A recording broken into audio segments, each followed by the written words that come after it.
চাঁদ কি ছোট হয়ে যাচ্ছে? আমাদের কি ভয় পাওয়া উচিত? चंदा मामा दिन ब दिन छोटे होते जा रहे हैं। ये सुनकर आपको हैरानी हो रही होगी।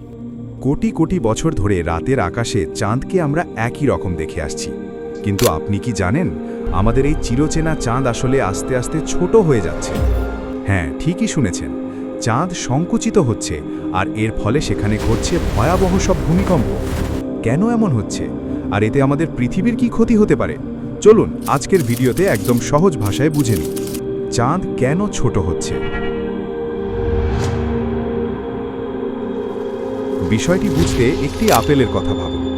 টাটকা আপেল যখন শুকিয়ে যায় তখন এর বাইরের চামড়া কুঁচকে যায়, তাই না? চাঁদের ক্ষেত্রেও ঠিক এমনটাই ঘটছে। চাঁদের ভেতরটা একসময় খুব গরম ছিল, কিন্তু এখন তা ধীরে ধীরে ঠান্ডা হচ্ছে। আর কোনো জিনিস ঠান্ডা হলে তা আকারে কিছুটা কমে যায় বা সংকুচিত হয়। গত কয়েক কোটি বছরে চাঁদ প্রায় 150 ফুট ছোট হয়ে গেছে। চাঁদ যখন ভেতর থেকে ছোট হতে থাকে তখন এর ওপরের শক্ত আবরণ বা খোলসটি ফেটে যায়। এই ফাটলগুলোকে বিজ্ঞানীরা বলছেন ফল্ট লাইন। এই ফাটলগুলো যখন তৈরি হয় তখন চাঁদে প্রচণ্ড কাঁপুনি বা ভূমিকম্প শুরু হয়, যাকে বলা হয় মুনকুয়েক। পৃথিবীতে ভূমিকম্প কয়েক সেকেন্ড থাকে, কিন্তু চাঁদে এই কম্পন কয়েক ঘন্টাও চলতে পারে। এটা আমাদের জন্য কেন চিন্তার বিষয়? এখন প্রশ্ন হলো, চাঁদ ছোট হলে আমাদের সমস্যা কী? সমস্যাটা হলো ভবিষ্যৎ নিয়ে।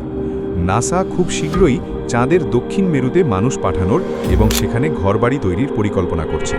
কিন্তু দেখা যাচ্ছে ঠিক ওই এলাকাতেই সবচেয়ে বেশি ফাটল ধরছে এবং বড় বড় কম্পন হচ্ছে। তার মানে চাঁদে মানুষের জন্য বসতি গড়া এখন আগের চেয়ে অনেক বেশি ঝুঁকিপূর্ণ হয়ে গেছে।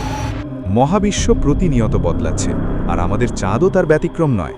চাঁদের এই বদলে যাওয়া আমাদের নতুন করে ভাবিয়ে তুলছে। আপনাদের কি মনে হয়, ভবিষ্যতে কি মানুষ চাঁদে নিরাপদে থাকতে পারবে? কমেন্টে আপনার মতামত জানান। বিজ্ঞানের এমন আরও সহজ ব্যাখ্যা পেতে খেরোর খাতা চ্যানেলটি সাবস্ক্রাইব করে রাখুন। দেখা হবে পরের ভিডিওতে। সবাইকে ধন্যবাদ।